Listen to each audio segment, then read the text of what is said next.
Everyone, welcome back to my channel English sites. कैसे हैं आप सब? And I hope you all will be fine. आप अच्छे होंगे इस लॉकडाउन में भी। तो गाइस, आज हम बात करने वाले हैं एक नए चैप्टर के बारे में। ग्रामर में आज हम एक नया चैप्टर डिस्कस करेंगे जो होता है क्वेश्चन टैग। ठीक है ना? आपने पहले भी पढ़ाई किया होगा, बट आज हम आपको कुछ एक नया, यानी मैं खुद का ट्रिक, ओके, मैं अपनी ट्रिक की सहायता से आपको समझाने की कोशिश करता हूँ। एक नए ट्रिक के साथ आपको पढ़ाऊंगा। तो गाइस, पहले भी आपने पढ़ाई किया होगा, एक बार और फिर से पढ़ लेते हैं, क्योंकि ये ऐसा क्वेश्चन आपको 11th और 12th का जो बोर्ड का एग्जाम होता है उसमें पूछा जाता है। ठीक है, 12th के बोर्ड के एग्जाम में भी क्वेश्चन डाल देता है क्वेश्चन टैग से। तो इसके लिए जरूरी है कि इस चैप्टर का जानकारी हमारे पास होना चाहिए। तो गाइस, आज हम बात करने वाले हैं क्वेश्चन टैग के बारे में। ठीक है, ग्रामर का जो चैप्टर हमारा आज का वो क्या है? Question tag. तो आज हम डिस्कस करेंगे क्वेश्चन टैग क्या होता है, उसको पहचानते कैसे हैं, उसको बनाते कैसे हैं। यानी एक वीडियो में आप क्वेश्चन टैग को देखते ही पहचान जाएंगे और बनाना भी सीख लेंगे। तो गाइस, हमारी वीडियो को फॉरवर्ड मत करिएगा, लास्ट तक देखिए। आप क्वेश्चन टैग को आसानी से समझ पाएंगे और सीख पाएंगे कि कैसे हम उसको बनाते हैं। तो चलिए गाइस, आज हम पढ़ाई शुरू करते हैं। सबसे पहले तो मैंने यहाँ पे चैप्टर का नाम लिखा हुआ है क्वेश्चन टैग। ठीक है गाइस, तो क्वेश्चन टैग लिखा हुआ है।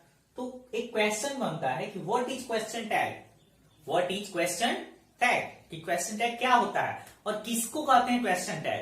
पहला क्वेश्चन ये माइंड में आता है, तो उसका आंसर हमने लिखा हुआ है a question tag is a short addition of a sentence. ठीक है, यानी क्वेश्चन टैग जो होता है वो किसी भी सेंटेंस का शॉर्ट एडिशन होता है, यानी छोटा भाग होता है जिसको उसमें ऐड किया गया होता है। अब हम इसको एग्जांपल की सहायता से समझने की कोशिश करेंगे। एक बार फिर मैं समझा रहा हूं, a question tag is a short addition of a sentence. Question tag किसी भी सेंटेंस का शॉर्ट एडिशन होता है। क्या शॉर्ट एडिशन जो होगा वही क्वेश्चन टैग टाइप का होगा, इन फुल सेंटेंस नहीं होगा, शॉर्ट एडिशन जो होगा। एग्जांपल की सहायता से देखते हैं। He is playing, isn't he. Okay guys, he is playing, isn't he. तो यहां पे दो चीजें हैं।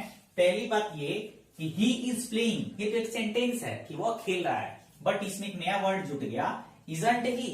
ठीक, मतलब हुआ वह खेल रहा है ना, हिंदी बनेगा वह खेल रहा है ना। तो इजंट ही जो है हमारा, ये हमारा हो जाएगा क्यूटी, यानी यही हमारा क्या है? क्वेश्चन टैग है। ठीक है, इजंट ही जो आके जुटा है यही हमारा क्या है? क्यूटी है। अब हम डिस्कस करते हैं दूसरे सेंटेंस के बारे में। यू रन फास्ट, तुम तेज दौड़ते हो। ठीक है गाइस, तो ये सिंपल प्रेजेंट टेंस का स्टेटमेंट है, तो उसमें डू डज यूज करते हैं निगेटिव करने के लिए। तो यहाँ पे लग गया डोंट यू। डोंट यू क्यों लगा? क्योंकि यहाँ पे सब्जेक्ट क्या है? डू है, सॉरी यू है, जिसके कारण डोंट को अप्लाई किया गया यहाँ पे। तीसरा है they do not play, they do not play, do they, यानी वे लोग नहीं खेलते हैं ना। नहीं क्यों लगा? क्योंकि यहाँ पे डू नॉट लगा हुआ है।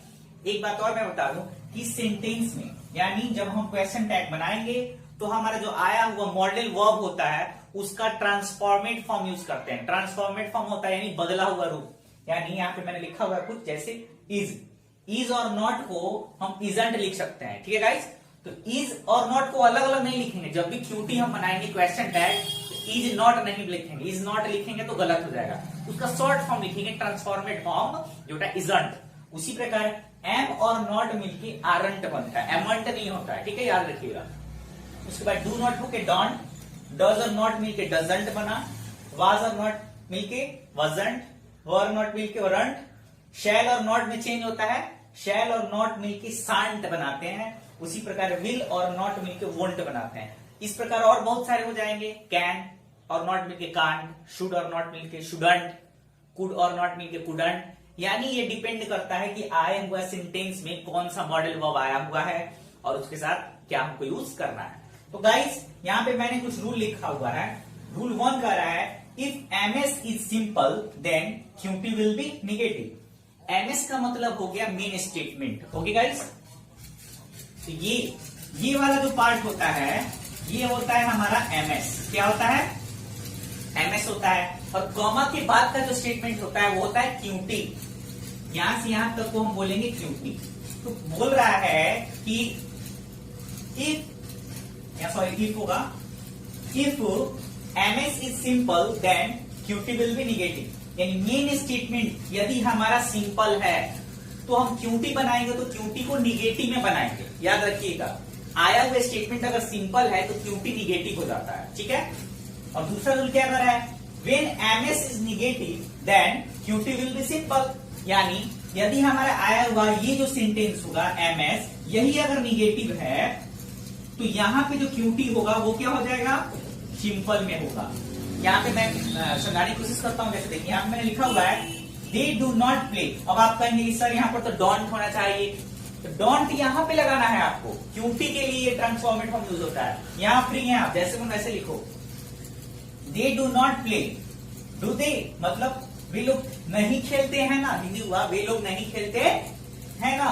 तो यहाँ पे देखिए यहाँ दे डू नॉट प्ले, यहाँ यानी यहाँ पे ये हमारा एमएस जो है यही खुद क्या है, निगेटिव हो गया है, निगेटिव स्टेटमेंट है, इसलिए इसका क्यूटी जो हमने बनाया है तो डू दे लिखा है, क्योंकि निगेटिव यहाँ पे है तो यहाँ पे सिंपल होगा, और इधर अगर सिंपल है तो यहाँ पे क्या हो जाएगा, निगेटिव होगा। यही मेन समझने वाली बात है।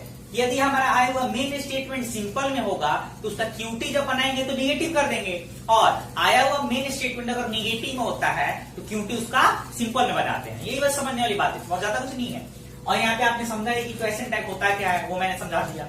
अब ये डिपेंड करता है सेंटेंस किस प्रकार से आ रहा है, जैसे जैसे सेंटेंस होता है उसको हम वैसे वैसे बनाते हैं। तो गाइस लिखा हुआ हूँ और अलग अलग तरह के वो सेंटेंस हैं और उनको कैसे बनाते हैं हम सीखते हैं कि कैसे मैंने बना रखा है। तो फर्स्ट सेंटेंस जो होगा वो होता है कि Ram will go to Patna, Ram will go to Patna. यहां पे मैंने लिखा है वोंट ही, तो वोंट मैंने क्यों लिखा है, क्योंकि विल और नॉट को ट्रांसफॉर्मेट फॉर्म में जब लेके जाएंगे शॉर्ट फॉर्म में तो विल और नॉट मिलकर वोंट हो जाते हैं, शैल और नॉट मिलकर शांट हो जाते हैं, इसलिए Ram will go to Patna. तो मैंने यहाँ पे क्या किया है, ये जो हमारा मेन स्टेटमेंट है वो सिंपल है, Ram will go to Patna, ठीक है। तो क्यूटी निगेटिव में होगा, तो विल है तो विल का निगेटिव में लेके जाएंगे तो वोंट हो जाएगा, और वहां राम नहीं लिखेंगे, राम के जगह पे क्या लिख दिया हमने, ही लिखा हुआ है, ठीक है। पहला क्लियर, दूसरा देख लेते हैं। I shall not read, I shall not read मतलब मैं नहीं पढ़ूंगा। तो यहाँ पे ये एमएस जो है मेन स्टेटमेंट वो निगेटिव है, नॉट लग गया, तो यहां से केवल शैल को हमने उठाया है और सब्जेक्ट आई है तो आई लिख दिया है, ठीक है गाइस। दूसरा क्लियर। तीसरा, वी वेंट टू लंदन, हम लोग लंदन गए थे, वी वेंट टू लंदन, हम लंदन गए थे। ये पास्ट इंडेफिनिट का सेंटेंस है, तो पास्ट इंडेफिनिट का जब निगेटिव बनाते हैं तो डिड का यूज किया जाता है, ठीक है गाइस। तो यहाँ पे हमने डिड लगा रखा है और साथ में नॉट लगा, डिड और नॉट मिलकर क्या बना, डिडंट हो गया, डिडंट वी। उसी प्रकार girl was writing a book, लड़की एक किताब लिख रही थी, तो ये सिंपल है, ठीक है गाइस। एमएस हमारा सिंपल है तो क्यूटी निगेटिव हुआ, वॉज है तो वजंट हो गया, वजंट सी। उसी प्रकार दे शुड नॉट डांस, उन लोगों को नहीं नाचना चाहिए, ठीक है। तो यहाँ पे एमएस निगेटिव हो गया, नहीं आ गया, तो यहाँ पे हमने क्या लिखा, शुड दे, शुड उठा लिया और ऐसे दे सब्जेक्ट लिखा, शुड दे। यानी ये 5 एग्जांपल्स भी क्लियर हो गए।